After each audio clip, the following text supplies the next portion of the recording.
You noble diggers, all stand up now. Welcome, comrade. Never forget the forms.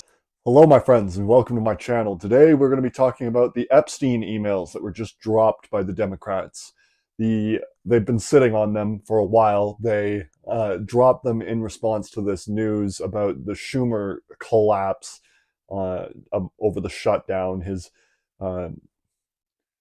concession, his retreat, his failure. And so there's this bombshell, this treasure trove of emails that have gone off. I think the most damning ones are the ones that imply a sexual act between Donald Trump and a Bubba, who is suspected to be Bill Clinton right now, but it doesn't sound right to me. Steve Bannon I would buy. But whatever, we'll wait for news on that. The other one that really was damning was the referring to the PDF file. I'm so embarrassed to have to say it like that. He refers to his parties with the P word. It's so nuts. It like open over communications that, you know, the feds definitely had. The corruption, the rot, it goes so deep. It's so incredible. The criminals at all layers of every level of executive governance. Disgusting. But that's not what fascinated me. What caught my eye was an exchange in 2018 between Noam Chomsky and Jeffrey Epstein. This is well after all the criminality has come out, and it was known that Noam Chomsky was still palling around with him, but I think he had plausible deniability at that point. But to me, it seems obvious now that he was okay with working with this international criminal and sex criminal. I would love to see a statement from Noam Chomsky. And also, he was the go-between and helped set up communications between Jeffrey Epstein and President of Brazil, Lula da Silva. Lula da Silva is a great socialist so far in his life, but this failure makes me reread a lot of what he's written and to points out to me that he is a useful idiot, obviously, that his focus on democracy over autocracy plays into CIA propaganda. Autocracy and democracy cannot be measured at a ballot box that they must, or a vigilant or vigorous executive. It is only to do with the workers' lifestyle, with their relations to the material world. Do they feel like they're being represented? Are their interests being represented? That's democracy.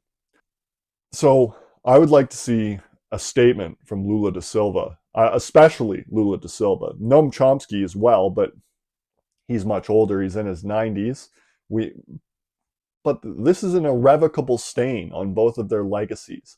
They need to distance, they need to come out, and also everyone on the left needs to take this lesson to heart, that these are people, once again, that are not far enough left, that they would have turned Rosa Luxemburg over. They are not a threat to capital. They are, at best, trying to reform it. And when you try to reform a system that is run by a pedocracy, run by sex criminals up and down the entire chain, all you're doing is giving them better powers of exploitation, a more secure dais platform from which to spit on the little people from. We have to abandon these social democrats, these democratic socialists. They don't help at all. They don't read. They hurt. They are tools of empire. Matt Leck, Sam Cedar, Hassan Piker, Chapo Trap House. This failure is their failure. They've been partnered with Lula for over a decade, and this has not been mentioned. It won't be mentioned. They're so audience captured, so scared of losing whatever meager wealth that they've acquired. Imagine calling yourself a Marxist and worried about wealth, being worried about wealth. if the revolution was successful, I would, like Lenin, be satisfied with a janitor's closet. He worked out of a small office in the Winter Palace after the successful revolution.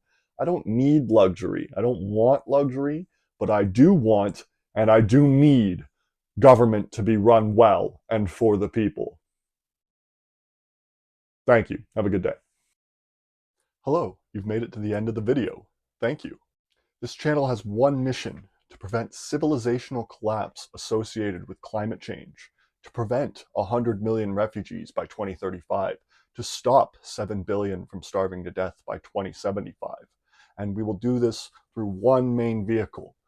We mean to unite the Anglosphere. We will do this by convincing the Commonwealth of His Majesty King Charles III to apply for statehood as one. And then with this new power, we will be able to negotiate in good faith with the rest of the world on how to tackle this crisis. Thank you and enjoy.